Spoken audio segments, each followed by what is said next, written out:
vent fera craquer les branches, la brume viendra dans sa robe blanche.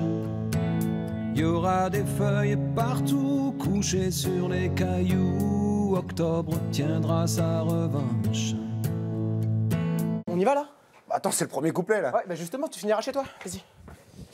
Nos corps se cacheront sous des bouts de laine.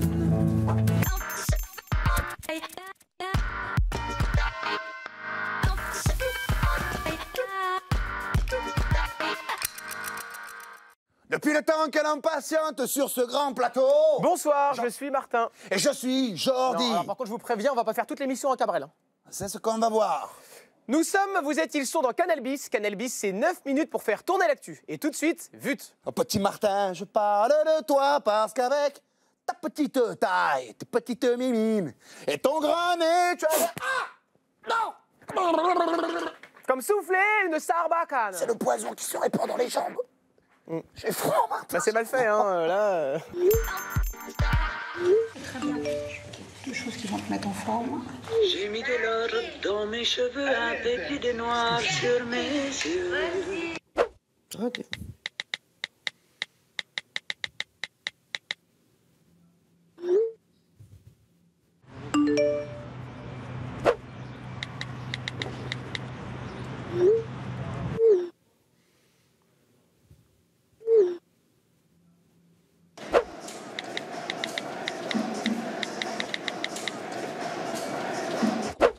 Est-ce que je peux vous lire? Je le fais.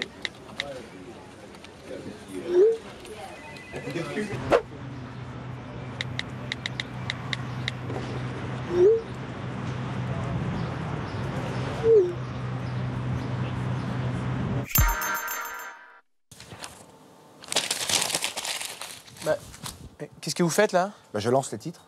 Oh, alors ça, c'est malin comme tout. Ça commence fort cette semaine, hein. Disparition. Hugh Hefner, le créateur du magazine Playboy, nous a quittés la semaine dernière. En exclusivité, les premières images de son enterrement. Ah oui, très émouvant. Hein. Ah, c'est... Ouais. Alors, est-ce que c'est possible d'être ému à nouveau? Oui, alors on y va. Ah, effectivement. Oh ouais, ça fait quelque chose. Peut-être les remettre une dernière fois, histoire d'être sûr de pleurer à chaudes Oh, je larmes. préfère pas, j'ai pas de mouchoir. Incident maintenant. Marilyn Manson blessé sur scène après la chute d'un morceau de décor. Ah oui, effectivement, il a pris cher. Hein. Alors ça, c'est une photo avant l'accident. Hein. Ah oui. Oui. Tour Eiffel, ça y est, le cap a été franchi. La Dame de Fer a été visitée plus de 300 millions de fois. C'est vraiment une belle salope. Hein. Mais ça va pas ou quoi? Oh bah ça va, la dentelle partout, les 4 pattes écartées, c'est bon. Un petit cantu pour vous calmer, Oui, d'accord, ok. Quand tu cherches de nouveaux militants. On va faire une ratonnade ou quoi, là? Voilà. Ouais. Allez, encore une actu, Martin, je suis chaud. Eh ben, je vous avoue qu'aujourd'hui, l'actu, c'est pas fameux pour faire des blagues, là. Hein. Attentat à Marseille, la police qui charge en Catalogne, le procès Mera qui s'ouvre, fusillade à Las Vegas. Ah non, sinon, il y a Maître Gims qui rentre au musée Grévin, là. Ah, allons-y pour Maître Gims. Allez. Alors. People, Maître Gims fait son entrée au musée Grévin. Et s'il pouvait ne pas en ressortir, ça nous rendrait service. Voilà, désolé, Maître, ça tombe sur vous, mais... Et enfin, pour terminer, célébration chez nous, c'est le 14 juillet. En Allemagne, c'est le 3 octobre, donc demain. Comment se prépare Angela Merkel à la fête nationale? Réponse payante en images gratuites. Stockshot. Plus ça va et plus vous devenez professionnel. Ah bah, tiens-toi droit, Pujadas. Là, on y croit. Demain, mardi 3 octobre, les Allemands célèbrent leur fête nationale qui commémore depuis 1990 la chute du mur de Berlin et la réunification des deux Allemagnes. Alors qu'en France ou aux États-Unis, la fête nationale est souvent l'occasion de montrer sa force et son patriotisme, le peuple allemand fait généralement preuve d'une plus grande discrétion dans ses célébrations, témoignant d'un regard plus détaché face à sa propre histoire. Cela n'empêche pas certains partis d'extrême droite allemands de récupérer l'événement, comme l'année dernière, où les célébrations prévues par la chancelière Angela Merkel se sont transformées en grandes manifestations contre sa politique jugée trop laxiste envers les migrants.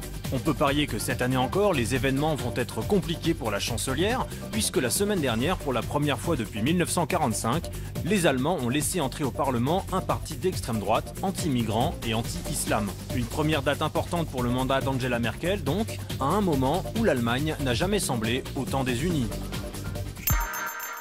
Canal Bis, c'est 9 minutes pour faire tourner l'actu, mais aussi prendre le temps de recevoir ceux qui la font. Karl Lagerfeld, bonjour.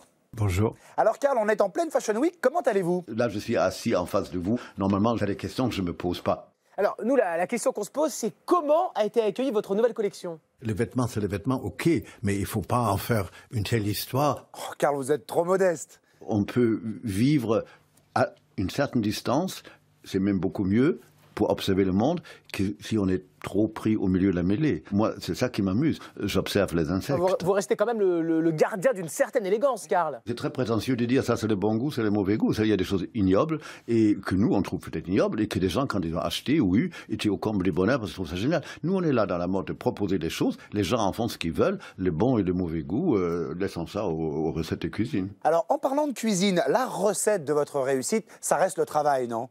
C'est pas parce que tu es bavarde que tu me racontes tout que moi je dois te dire n'importe quoi. Ah, j'ai l'impression que Karl ne veut pas livrer ses petits secrets, hein. Vous ne demandez pas non plus aux chevaliers du Moyen-Âge comment ils ont fait leur armure. Hein. Bon, eh ben on n'en saura pas plus, hein, décidément, Karl. Avec ou sans vos lunettes, vous restez un homme mystérieux. Oui, peut-être, mais ravi de l'être. Alors, est-ce qu'on peut quand même vous demander votre âge, Karl? Ça ne te regarde pas, un point, c'est tout. Cool. Eh bien, merci beaucoup, Karl. Nous allons maintenant passer... Non. Ça commence avec moi, ça finit avec moi. Non. Maintenant, on va passer à Par ailleurs, le tour du monde de l'étrange. Pardon? Un coup dans le derrière, ça n'a jamais fait de mal à personne. Il faut tout essayer dans la vie pour le savoir, ça c'est bien. Bah oui, Jordi, allez-y. Hein. Ah. Bon, c'est que de la téloche? C'est ça, oui. Eh ben, si c'est que de la téloche...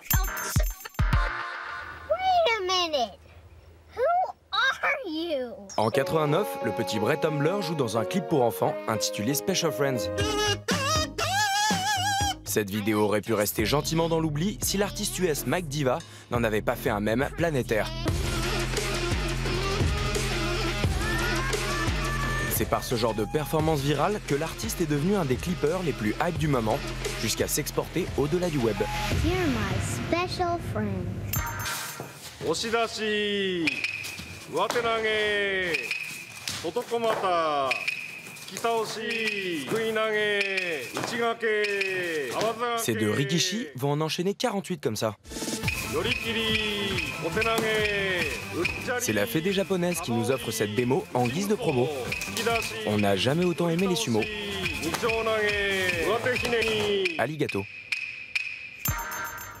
En branchant leurs capteurs sur des feuilles de cannabis, les ingénieurs de chez Mighty Sprout transforment les impulsions électriques de la plante en notes de synthé.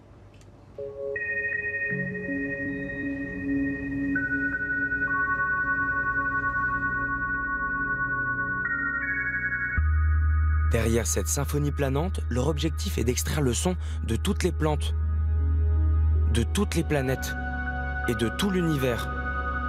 C'est beau. Comme le disent souvent Pierre Ménès et Sophie Favier, il y a quoi feu foire à la télé? Alors, Xavier? Alors, ce soir sur Canal+, Engrenage. Encore? Ah bah oui, c'est une série, c'est le principe, il y a plusieurs épisodes. Ce soir, c'est les épisodes 5 et 6, et franchement, c'est tant mieux, parce que Engrenage, c'est la meilleure série policière française du monde, et elle a été diffusée dans plus de 70 pays, dont l'Angleterre, le Canada, l'Espagne, le Portugal, les États-Unis. Ok, Xavier, on va peut-être pas faire les 70 pays? Non? Non. Bon, d'accord. Alors je vais juste vous dire que cette saison, elle est trop bien. Déjà parce que l'intrigue, elle est extrêmement bien ficelée, mais aussi parce qu'on explore davantage la psychologie des personnages, si je puis me permettre. Parce qu'en fait, on rentre dans leur conflit intime, qui vient rentrer lui-même en conflit avec... Tu parles bien, Xavier. On dirait un journaliste de Télérama. Mais vas-y, continue, pardon. Okay. Oui, donc tous les personnages, ils sont à des tournants de leur vie, et l'enquête fait écho à leurs propres défaillances, notamment pour le juge Roban, qui à cause de ses problèmes de santé, voilà, il est un peu moins intransigeant, et il est plus sensible aux émotions des autres. Ça s'appelle comment? Pour la capitaine Lorberto, par exemple, c'est l'épreuve de la maternité qu'elle doit traverser. S'il vous plaît? Pour Tintin, c'est un divorce un peu compliqué. Et je le comprends parce que, voilà, moi aussi, je me suis fait larguer et c'est pas... Ah merde? Comment ça se fait? Je sais pas. Ok, voilà, merci beaucoup, Xavier. Parce que moi, les mecs qui ont le cafard, ça me fout le cafard, en fait, donc... Canal Bis, c'est terminé pour aujourd'hui. On se retrouve demain. D'ici là, on reste joignable sur les réseaux sociaux pour nous insulter, nous demander en mariage ou même demander à Martin où il a acheté cette chemise. Et comme chaque soir, depuis tous les soirs, on se quitte en musique. Aujourd'hui, 2 octobre, c'est la journée internationale de la non-violence. Chanson en hommage. À demain. À demain. C'est pas un peu cucu les bisounours là? Ah non, ça dénonce ça, mon pote. Et ta main sur ma cuisse, ça dénonce quoi là? C'est un signe d'affection entre amis, quoi. N'oblige pas à te casser la gueule le jour de la non-violence, hein. Oh bah je la retire alors.